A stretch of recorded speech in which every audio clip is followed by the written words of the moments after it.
capilus decapite vestro, non perignum, impatientia vestra, possideris animas vestras. Laus Dimitri.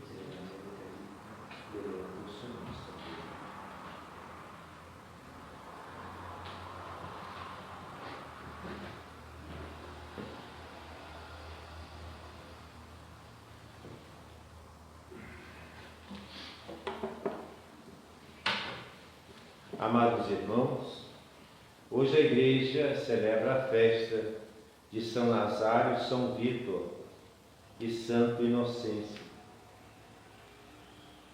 A Igreja, nessa festa, celebra esses santos mártires de países e épocas diferentes. São Nazário e São Celso são dois mártires do século I. Seus corpos foram reencontrados em Milão por Santo Ambrósio no ano de 395. Uma cidade de França tem o nome de São Nazário, a cidade de Saint-Nazaire. São Vítor I, Papa de 189 a 199, ou seja, 10 anos de pontificado, de 189 a 199, século II, era de origem africana. Foi ele quem introduziu a data tradicional da Páscoa, adotada em toda a Igreja Latina para a celebração da festa pascal. Já Santo Inocêncio I, de 1401 a 417, depois de 17 anos Papa, contemporâneo de Santo Agostinho e São Jerônimo, é um dos maiores papas da antiguidade cristã. Dizia: guardai a fé de Inocêncio que ocupa a cadeira apostólica, dizia dele São Jerônimo. Não aceiteis outra doutrina, por sábia e atraente que pareça. Foi um dos grandes defensores do primado da Santa Sé. Vamos ler aqui agora a primeira leitura que nós acabamos de ouvir, tirado do livro da Sabedoria, capítulo 10, versículos 17 ao 20. Deus deu aos justos o galardão dos seus trabalhos e conduziu-os com a sua sabedoria por um caminho admirável. De dia serviu-lhes de sombra e foi-lhes luz das estrelas durante a noite. Fê-los atravessar o mar vermelho através das águas oceânicas, enquanto sepultava os seus inimigos nas sombras e os vomitava das funduras dos abismos. Foi assim que os justos ficaram com os despojos dos ímpios, e com os seus cânticos exaltaram, Senhor, o vosso santo nome, proclamando também unanimemente a vitória do vosso braço protetor, ó Senhor nosso Deus. Nessa leitura da sabedoria, que fala sobre o resultado daquilo que os vencedores de Deus terão diante daqueles que os perseguem. Os nossos inimigos serão superados, serão vencidos, e os seus despojos, ou seja, tudo aquilo que eles produziram, serão de nossa posse e propriedade. Vejamos o que mais nos interessa nessa leitura de hoje do Evangelho de São Lucas, que acabamos de ouvir. Lucas, capítulo 21, versículos de 9 a 19. Naquele tempo, disse Jesus aos seus discípulos: quando ouvides falar de guerras e de revoluções, não vos assusteis.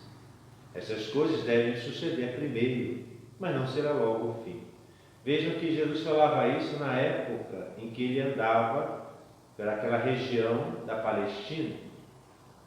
Aquele período, Jesus já alertava sobre as coisas que iam acontecer e que de fato aconteceram, conforme veremos agora aqui no relato. Porém, tudo aquilo que iria acontecer está acontecendo, porque já se passaram 2000 anos desse período que Jesus alertava os seus apóstolos. Ou seja, nós já estamos vivendo o período que Jesus aqui se refere.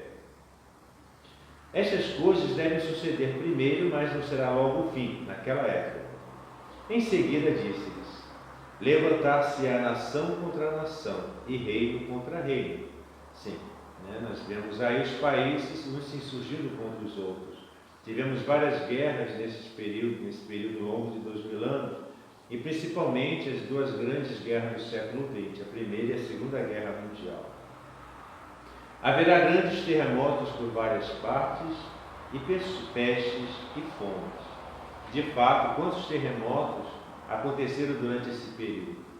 Os terremotos em Roma, em Lisboa, na região aqui da América do Sul, na África, no Oriente, e quantos ainda há de durar? Pestes e fomes. As pestes que ele fala é um exemplo dessa peste que nós vivemos, são as doenças, essas pandemias e epidemias que se alastram no planeta, em toda a crosta terrestre, que de uma forma misteriosa surge e assim devasta e mata muitas pessoas. Aparecerão coisas espantosas no céu e sinais extraordinários. Veremos coisas que jamais imaginaremos ver, astros, cometas, asteroides, meteoros, que ameaçarão ou que nos irão vislumbrar com os seus procedimentos, digamos, naturais no céu. Antes, porém, de tudo isto, antes que isso acontecesse, porque isso agora está acontecendo, mas na época de Jesus falou, isso não vai acontecer, estamos vivendo isso hoje. Mas naquela época, ele alerta os seus apóstolos. Antes, porém, de tudo isto, o que acontecerá? Lançar-vos-ão as mãos, e vos perseguirão, arrastando-vos às sinagogas e aos cárceres. Foi o que aconteceu com os apóstolos. Eles foram presos, perseguidos, levados aos tribunais, às sinagogas, ao sinédrio, e lá foram condenados e martirizados. Serão levados à presença dos reis e governadores por causa do meu nome. Então não é por motivo político, não é por motivo ideológico, não é por motivo científico ou por motivo sociológico. Será por causa do nome de Jesus. A perseguição, vejam bem, a qual Jesus se refere. Toda essa aflição, toda essa tribulação tem uma motivação, tem um fundamento. Qual é o fundamento? A perseguição, o ódio ao nome de Cristo, a pessoa de Jesus.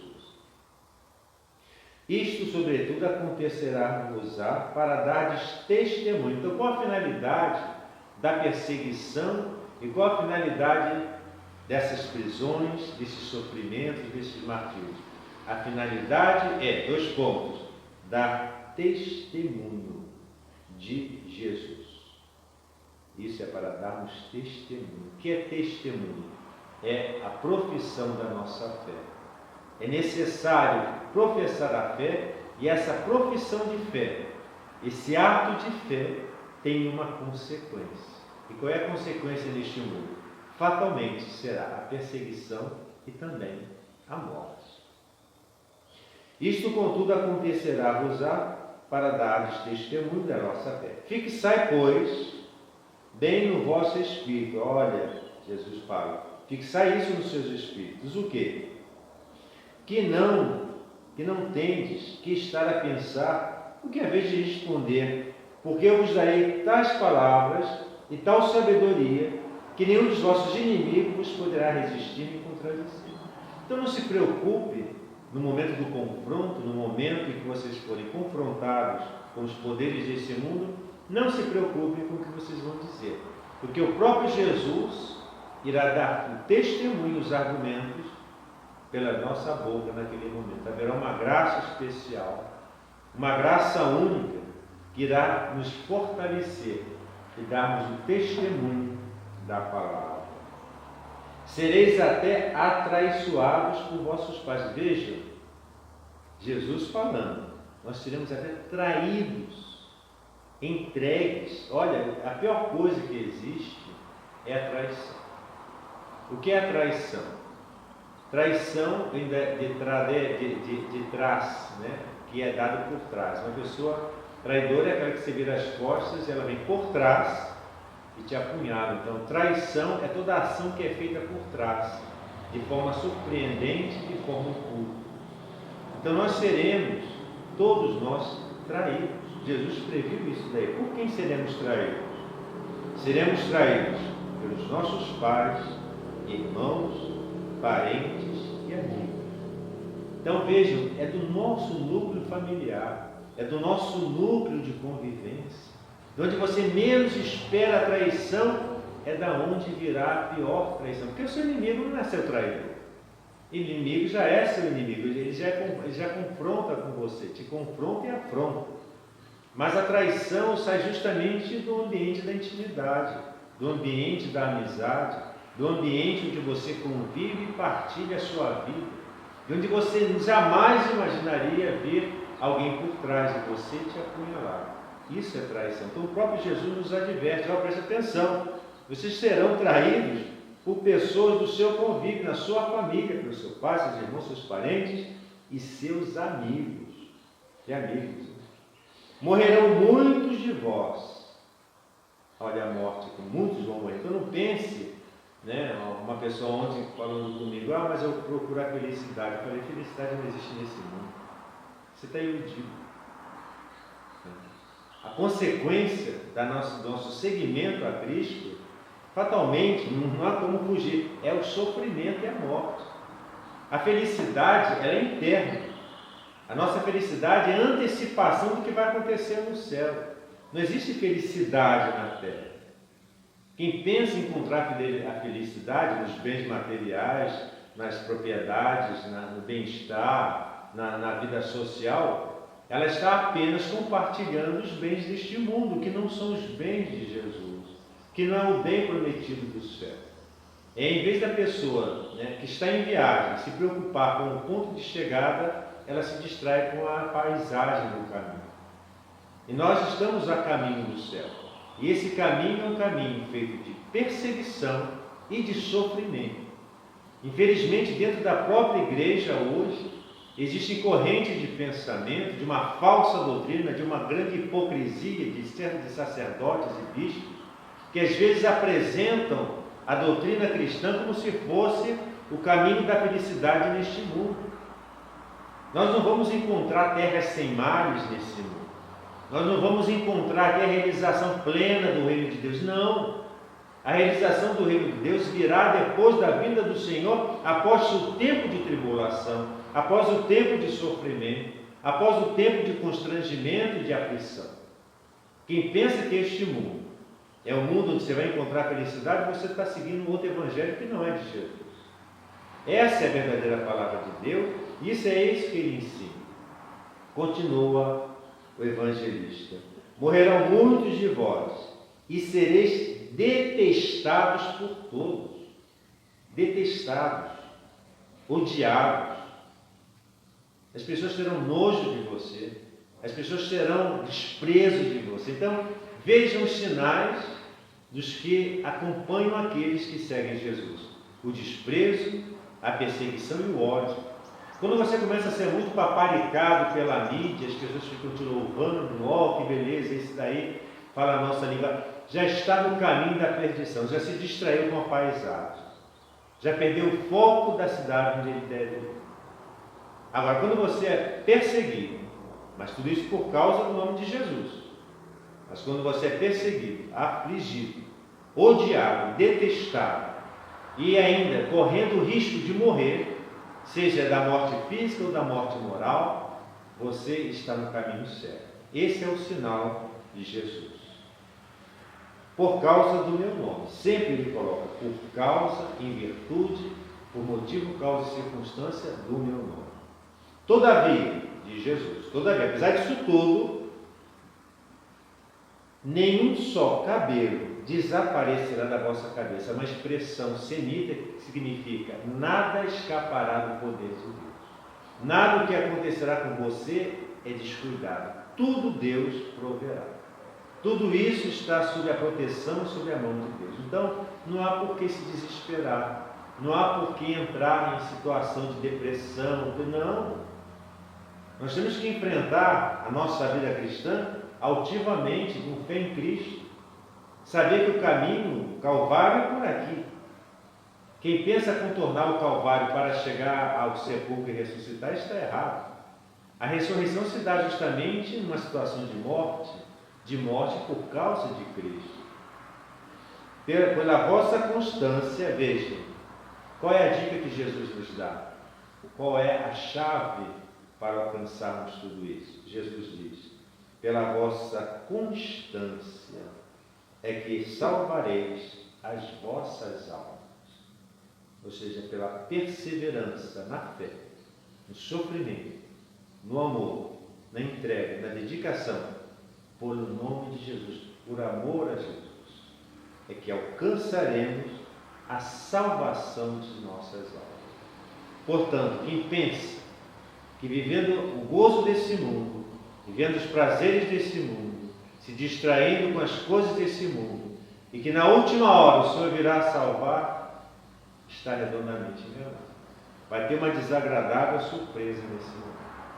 Porque no transcurso desse mundo, no itinerário desse átimo de tempo que vivemos, é que nós devemos perseverar com sofrimento, com resignação, e estarmos com os olhos voltados para o alto, estarmos com os olhos voltados para Cristo, sabendo que somente por esse caminho, não há outro. Quem pregar um outro caminho está enganado, é coisa do demônio, é mentira, é falsidade, é um simulacro da verdade. Só existe um caminho, Jesus. E o caminho de Jesus é esse. É isso que ele fala, é isso que ele ensina. É esse o Evangelho de Jesus. Não venham, se distraírem com certas pregações que a gente vê em certas televisões católicas, de uma vida adocicada, uma vida soft, um catolicismo, digamos, light. Isso não existe. Isso tudo é falsificação, é pirataria do Evangelho. Então ficai atentos, ficai alertas, porque o caminho do Senhor é essa verdade, é o caminho da perseverança em todos esses tipos de aflições e de perseguição, de desprezo, de ódio, de total, digamos assim, perseguição daquilo que você prega em nome e vive pelo amor de nosso Senhor Jesus Cristo.